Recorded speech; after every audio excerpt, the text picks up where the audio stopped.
Masya Allah karim.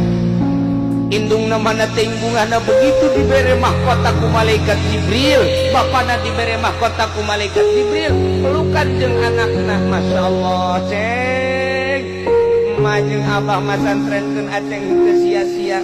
Nyaho kitu mah sawah ke diri. Wah jeung masantren aceng ieu ge hasilna hutang aceng masantren sakieu. Kumaha jasa eta hasilna hutang we kos kitu jauh dibayar jauh teh tah. Lamun jualan cara rusak ulama. Ya Allah ya Rabbi, lumatak si Kangjeng Nabi man qara al-Qur'an albasallahu walidayhi tajan yaumal qiyamah.